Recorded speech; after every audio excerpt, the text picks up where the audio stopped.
మొన్న 2-3 days back నేను ఒక ఇంటర్వ్యూ ఇచ్చాను. ఇంటర్వ్యూ ఇస్తే ఏమైందంటే ఇంటర్వ్యూ ఫస్ట్ రౌండ్ బాగానే అయిపోయింది. ఒక అసైన్మెంట్ ఇచ్చారనమాట నాకు. ఒక ఏ టూల్స్ ఏ ట్రైనర్, సో దానికి ఏకి సంబంధించిన ఒక అసైన్మెంట్ ఇచ్చారు. అది నేను వర్క్ కంప్లీట్ చేశాను. అది 5 మెంబర్స్ ఉన్నారనమాట నాకు కాంపిటీషన్కి. లక్ ఏంటంటే 5గురిలోని నేను చేసిన వీడియో బెస్ట్ అయింది. నాకే వచ్చింది జాబ్ వచ్చేసరికి.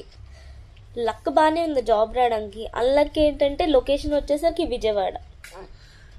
మా మమ్మీ, బాబుని వదిలేసి ఎలా వెళ్తావు, ఇప్పుడు అదంతా అవ్వదు, నేను చూసుకోలేను, 1.5 ఇయరే కదా చిన్నోడు, ఇంకా అంత పెద్దోడు కాదు, బాబు పిల్ల అమ్మ లేకపోతే ఉండలేరు, సో నువ్వు ఉండిపోకే, జాబ్ వెళ్ళొద్దు అని చెప్పేసింది. మా హస్బెండ్, నువ్వు వెళ్ళడం ఓకే కానీ అక్కడి వరకు వెళ్తే బాబుని చూసుకోవడానికి ఎవరు అవ్వదు, కావాలంటే నువ్వు బాబుని పట్టుకొని నువ్వు అక్కడికి వెళ్ళిపో అన్నారు.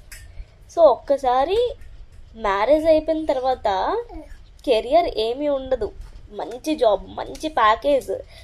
ఆ జాబ్గా నేను వెళ్తే నా లెవెల్ మారిపోద్ది, చాలా సెటిల్ అవ్వచ్చు. అయినా సరే ఒక అమ్మాయికి ఇంట్లో ఉన్న ప్రాబ్లమ్స్ వల్ల తన కెరియర్ని ఇంకా బిల్డ్ చేసుకోవడం అవ్వదు. ఫ్యామిలీ, పిల్లలు, ఇదే లైఫ్ అయిపోద్ది.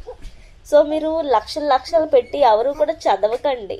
నాకు డిగ్రీలు ఉన్నాయి 3, బీకామ్, బిఎడ్, ఎంబీఏ, ఇప్పుడు లా కూడా చేస్తున్నాను. ఎందుకు పనికి వచ్చింది చదువులు, అవి ఏవి పనికిరావు.